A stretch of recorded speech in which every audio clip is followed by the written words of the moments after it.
Chaque serviteur s'est vu attribuer 4 anges. 2 de ces 4 anges descendent du ciel à l'heure du Fajr et restent en compagnie du serviteur jusqu'à la prière médiane.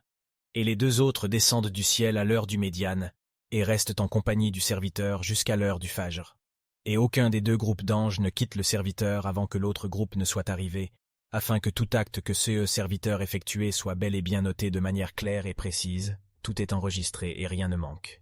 Et il a été rapporté dans les 2 recueils de hadiths authentiques, des imams Al-Bukhari et Muslim, d'après Abu Huraïra, que le messager d'Allah prière et paix sur lui a dit « Se succèdent auprès de vous les anges de la nuit et les anges de la journée, et ils sont réunis durant la prière du matin, salat de l'aube, et la prière de la fin d'après-midi, salat médiane. Ils se succèdent donc jour et nuit. Ainsi ces 2 groupes d'anges sont réunis durant la prière du matin et la prière de la fin d'après-midi.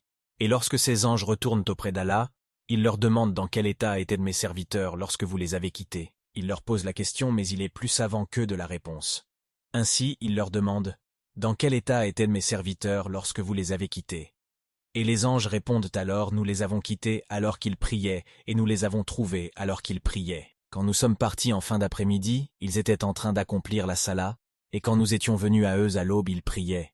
Sois attentif à ce point-là, serviteur d'Allah, et dis-moi par Allah, si nous étions témoins de leur descente et de leur remontée vers le ciel, si on pouvait les voir descendre du ciel et y remonter, ne serait-ce point là un spectacle grandiose? Si on considère qu'il y a près de 5 milliards d'êtres humains sur Terre et que chacun d'entre eux a avec lui 4 anges, combien ça nous fait d'anges en tout? Ça nous donne 20 milliards d'anges mandatés auprès des humains. Ceci nous éclaire sur le grand nombre qu'il existe d'anges. Il y a près de 20 milliards d'anges qui montent et descendent du ciel de jour comme de nuit. Toutes ces montées et ces descentes du ciel n'auraient aucun but? Tout ceci ne serait que vaine futilité? Il y a près de 20 milliards d'anges dont la mission est de retranscrire les actes des êtres humains. Tout ceci ne serait-il qu'une perte de temps? Un simple jeu sans but? Non, bien sûr que non. Absolument pas. Il s'agit d'une affaire extrêmement importante. Il s'agit d'une affaire très sérieuse. Une affaire de la plus haute des importances. Allah a attribué à chacun d'entre nous 4 anges qui se font passer entre eux le registre de nos œuvres, afin d'y inscrire chacun de faits et gestes.